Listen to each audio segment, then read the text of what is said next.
1, 2, 3, 4, 5, and 6. The summer of 2011 saw a great drought in the American Southwest, the greatest in Texas history. The drought caused over $7 billion in agricultural damage, wildfires spread throughout the region, people lost their livelihoods and their homes. However, I'm not here to talk about droughts, wildfires, or Texas. I'm here to talk about the American overconsumption of meat. Texas happens to be the country's largest cattle producer, and cattle drink a lot of water. According to NPR, a quarter pound of hamburger requires 52.8 gallons of drinking water to produce. Now, also according to NPR, the average American consumes 270.7 pounds of meat per year. That's a 50,000-gallon water tower dedicated towards meat consumption for every person. My name is Jake Johnson. I'm more or less a non-meat eater, and today I'd like to talk to you about the current state of meat consumption. I'd also like to talk to you about the processes and externalities posed by the large growth in the industry, and some methods and benefits of cutting your personal meat intake. Now, we all know Americans eat a lot. Not even a lot of meat. Americans just like to eat a lot of stuff. Americans consume more food now than they ever have before, and they consume more food than any other country on the planet. This is caused by several factors, one being an increased supply of food. The United States Department of Agriculture claims that the food supply was 3,800 calories per person per day in the year 2000, 500 calories more than in 1970, and 800 calories more than in 1957. This increased food supply drives overall food prices down, which will allow those with a food budget to purchase more food or purchase more expensive, more decadent meals. Food has more preservatives nowadays, allowing more food from the 3,800 calorie allotment to be eaten rather than go to waste. And there's been an increase in food aid, which allows poorer people to buy larger amounts of food as well. And this increase in food consumption disproportionately favors meat. The USDA stated that American meat consumption reached 195 pounds per person per year in the year 2000, which is 57 pounds more than the 1950s, or 4 additional slices of bacon every day. The increased food supply, while driving down average food prices, has tanked the price of meat. The average cost of a pound of bacon in 1950 was 69 cents per pound, which today is $6.92 per pound adjusted for inflation. And compare that to the $3.50 per pound you'll buy a pound of bacon for at Safeway. Go meat. Compare that bacon price to a pound of spinach, and you'll find that the bacon is almost always a better bang for your buck, not to mention the fact that bacon tastes much better too. But however, it seems kind of contrary to what I stated before. A quarter pound burger requires 52.8 gallons of water, 6.7 pounds of grain, and 1,036 BTUs of fossil fuel energy, the same as my MacBook takes in an hour. So how can a cheeseburger possibly be so cheap? The current process for meat production has turned it into just that, a process. Just as the industrial revolution completely changed the way we make and consume products, factory farming has completely changed the way we raise and consume animals. Assembly line techniques applied to animals began in the 1920s with the isolation of vitamins A and D. These vitamins, when added to animal feed, allow the animals to grow without the need for exercise or sunlight. It allows animals to be compacted into tight areas in dimly lit warehouses, and in the 1940s, with the advent of antibiotics, allowed them to do that without the fear of disease killing the animals either.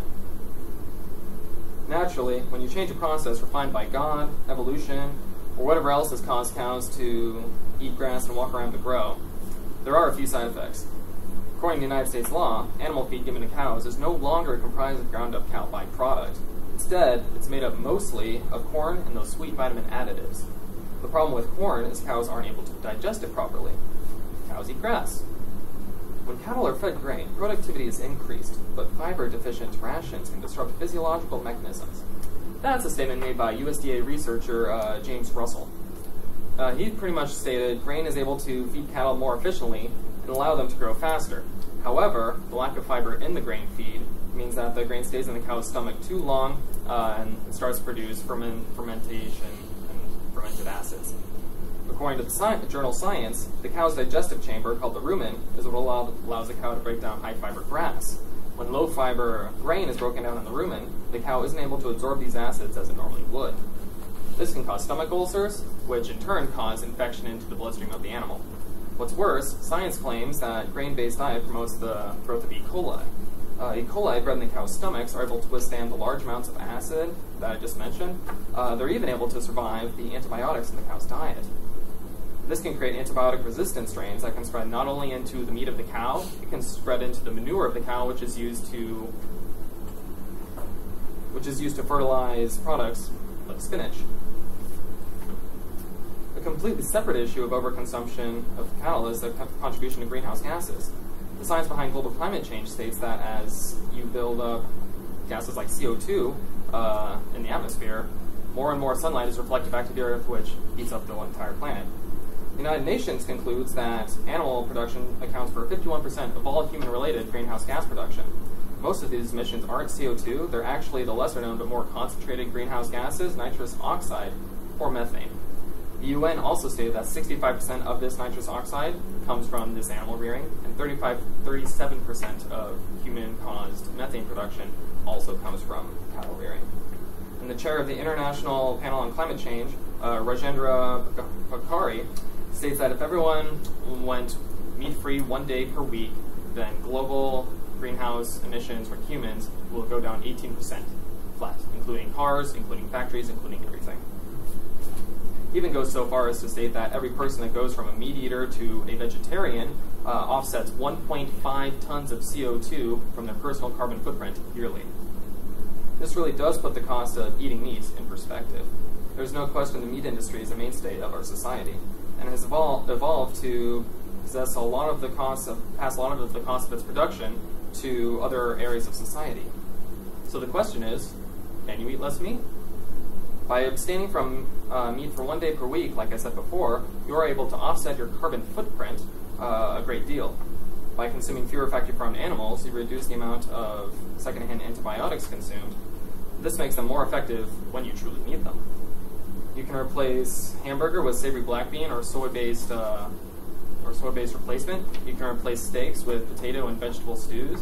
And any assortment of salads and soups tastes great with fresh vegetables, plant-based foods. As I've described, there are many personal and societal benefits to changing your diet towards meatless options. You've learned about the reasons Americans eat so much meat, the evolution of the meat process, the unseen effects of the process, and how eating less meat reduces greenhouse gases, E. coli outbreaks, and unneeded antibiotics. And if you eat 1/4 pound of beef less per day, you may be able to lessen the harsh effects of drought in Texas, and you may be able to reallocate 50,000 gallons of water from your stomach to wildfires burning somewhere. Thank you.